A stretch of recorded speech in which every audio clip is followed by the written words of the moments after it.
বেছে নিয়েছি, আর এদিকে এগুলো দিয়ে বেটে বড়া করব। আর চিংড়ি মাছ দিয়ে লতি দিয়ে রান্না করব আজ। তেল গরম হয়ে গিয়েছে, এবার পেঁয়াজ দিয়ে দিব।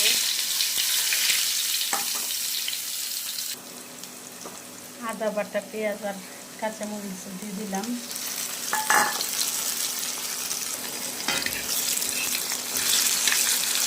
ভাজা ভাজা হয়ে আসলে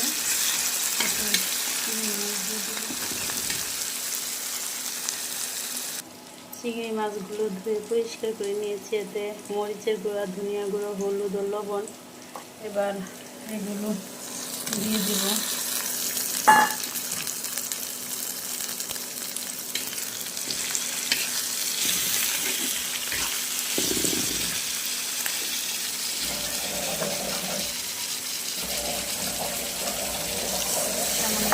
দিলাম, ভালোভাবে কষিয়ে নেব।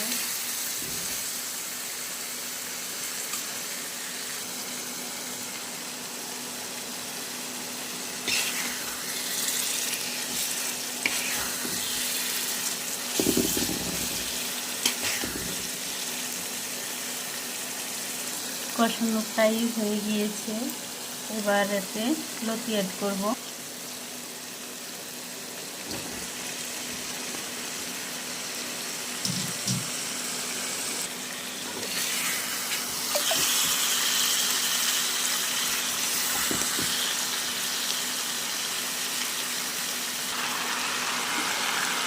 এবার পরিমাণ মতো জল দিয়ে দিলাম, এবার ঢেকে দেব।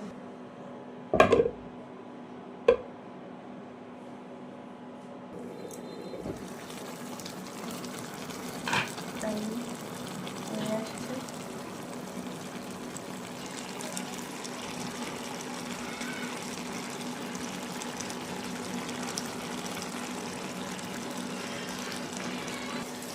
মাখা মাখা হয়ে আসছে,